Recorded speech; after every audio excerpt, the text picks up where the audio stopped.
Good afternoon, Democrats. It's 4:15 on Thursday, the 12th day of May, and it's time for the Chair's Daily Live. I'm not the chair of the Oklahoma Democratic Party, and she had so much to share with you today. But as it turned out, she had a conflict. She's meeting this afternoon with Chairperson Jamie Harrison, who is head of the DNC. So I'm hopeful that that will be a good meeting and that some positive news will come out of that for tomorrow. But I'm not going to talk so much today about what she was planning on, because I don't want to step on that because it was too good. But I do want to share something with you. If you've watched my program on Monday evenings, The Hamilton Report, you know I'm a big fan of the Lincoln Project. They have just done some really powerful pieces in social media. And I want us to take a look now at their most recent piece, because while it's certainly directed toward national politicians, I think that the resonance here in Oklahoma will be striking for you. So let's take a quick look at this piece from the Lincoln Project. Here's to the crazy ones, the misfits, the screamers, the criminals, the carnival barkers and their loyal clowns, the ones who don't like differences. They hate the rules and they have no respect for you. You can't reason with them or disagree with them. They glorify villains and vilify heroes. About the only thing you shouldn't do is ignore them, because they have a plan to push America backwards. And while some may see them as crazy, we know they're dangerous. Because if we don't fight, the people who are crazy enough to think they can stop progress will.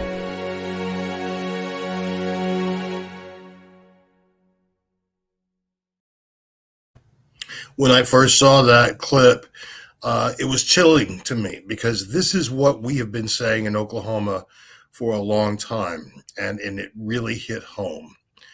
If we ignore what's happening in our state government right now, then not only are we doomed to repeat this mess, but actually to make things much, much worse. Who is running the state right now?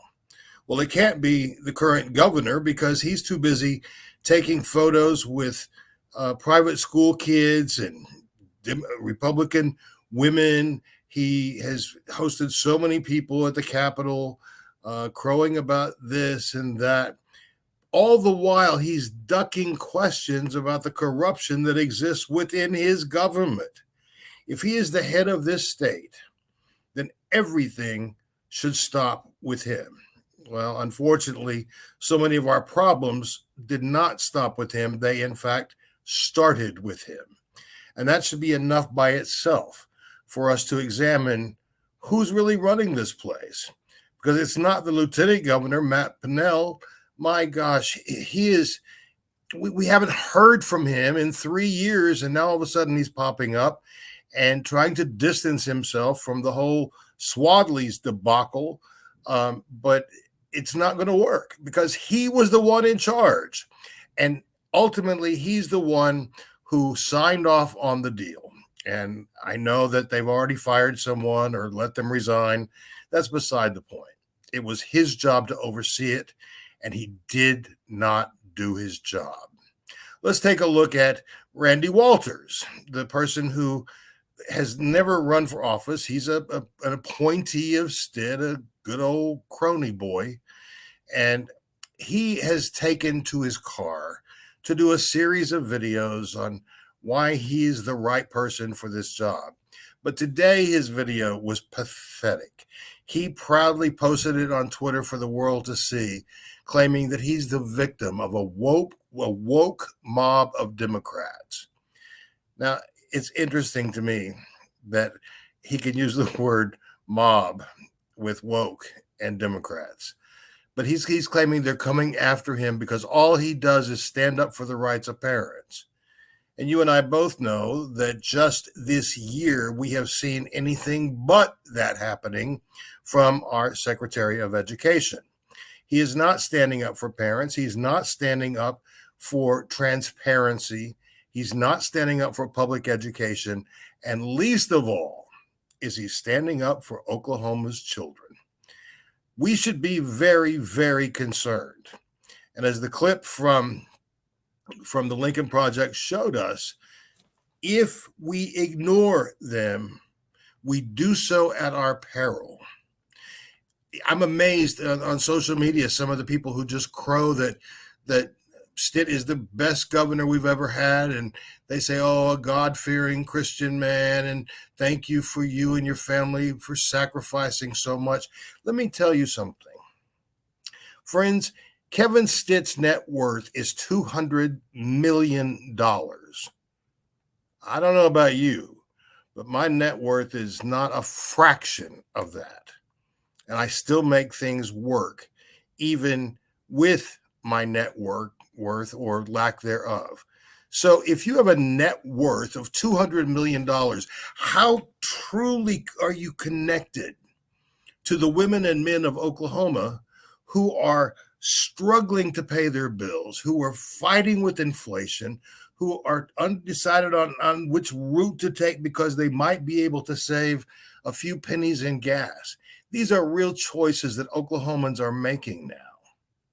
All the while, Stitt and his buddies, especially in the oil and gas industry, are doing lovely. It's time, friends, for us. I don't care if it's absolute desire on your part to make things change. I don't care if you're so angry that you feel like we have to do this. Whatever the emotion is that will get you involved and get your family involved and get your friends involved, that's what we have to do. Earlier today, a couple stopped into our offices here in Oklahoma City, and they were talking about the women's march this Saturday. And it will be there are two planned, but one is official. It's set for 2:00 at the Capitol on this Saturday. And they're taking their 15-year-old daughter. And the reason for that I found so interesting, but actually quite heartbreaking. She asked her parents, what does it mean if they overturn Roe versus Wade? And her mother said, well, it means that if you should get raped, that you'll be forced to carry the baby to full term. And her daughter, 15 years old and very wise, said, well, if I was raped, no one would believe me because I'm a woman. And I thought, this is the message that our young people are getting here. That's not the message that we need for them to get. We need for them to be inspired with hopefulness. And our current administration has no hope to offer, no hope to offer at all. But the Democratic Party does. When you look at our list of candidates this year, and I'm talking at every level of government, from the U.S. Senate, U.S. Congress, governor, all the way through the House, the state Senate, our counties, cities, our municipalities. We have Democrats who are running because they have said, I have to do something for my friends, my families, my neighbors, and I have got to get elected. The challenge, of course, is that they don't have enough support. And so here is my plea. If you would, please find someone you can support. If that's for governor, Both of our candidates need your support. If it's for State Superintendent of Public Education, she needs your support. If it's for a House or Senate member, they need your support. And this is really important. I was talking to a candidate just this past week, and he said, I want people to be inspired who don't even live in my district, because I want them to know I will represent them as well at the Capitol.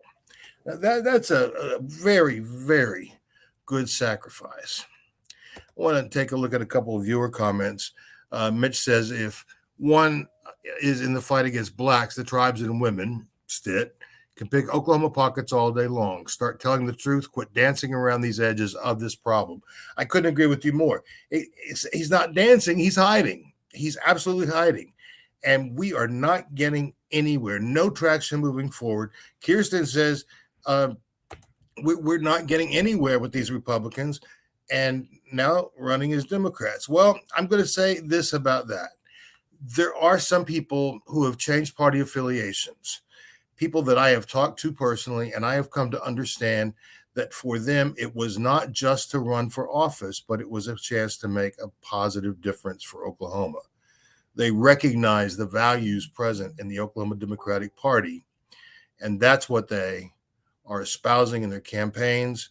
And I think that we all need to really have a strong sense of just that. And here's another question. Kirsten says both is not Connie, Joy, and Kevin. No, I'm not talking about Kevin at all. I'm talking about supporting Connie Johnson for governor or Joy Hoffmeister. Those are your Democratic candidates who will be voting for in the primary next month. Don't wait until after the primary. They need your support today. Well, friends, I thank you for listening to me, and I hope that something that I've said today will cause you to say enough is enough. I'm tired of the corruption of the Republican Party. I'm tired of the cronyism. I'm tired of rich people getting richer at the expense of some of the most vulnerable people in Oklahoma. If so, then it's been a good day. I appreciate you joining me this afternoon, and do look forward to seeing Alicia here tomorrow in her regular time spot at 4:15. From all of us at the Oklahoma Democratic Party, thanks for tuning in. She'll be back tomorrow, and I'll look forward to seeing you Monday evening for the Hamilton Report at 6:30. Have a great evening.